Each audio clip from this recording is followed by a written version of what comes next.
এর জ্বর কাশি সর্দি হলে কিভাবে আপনারা একটা মজার টেস্টি স্যুপ বানিয়ে দেবেন তা আজকে আপনাদের সাথে শেয়ার করব।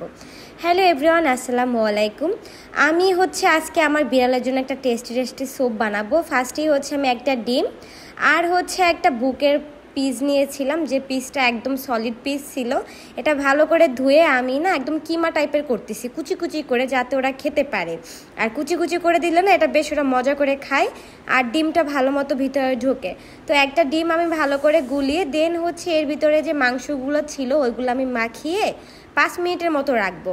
পুরো ভালো মতো করে মাখাবো। আপনারা চাইলে এখানে একটু গাজর কুচি, তারপরে একটু মিষ্টি কুমড়ো কুচিও দিতে পারেন। আজকে চিকেনের সাথে শুধু ডিমটাই দিব। এটা আমি ভালো করে মিক্সড করে 5 মিনিট রেখে দিব।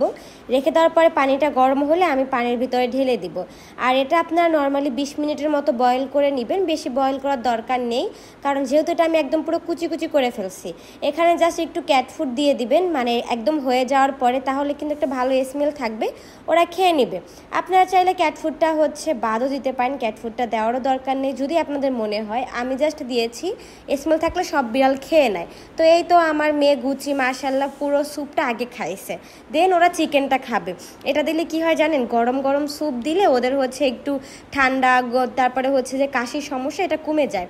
ধরেন আজকে আপনার বিড়ালে হঠাৎ করে ঠান্ডা লাগছে, আপনি যেতে পারতেছেন না ভেট কেয়ারে, তখন কিন্তু আপনি এই যে হালকা কুসুম গরম স্যুপটা এটা খাওয়ালে ওদের ঠান্ডা জ্বর এটা কমে যাবে। খুবই হেলদি একটা খাবার, এটা আপনার যখন তখন চাইলেই খাওয়াতে পারেন। জাস্ট একটু ক্যাট ফুড উপর থেকে মিক্সড করে দিলে খেয়ে নেবে।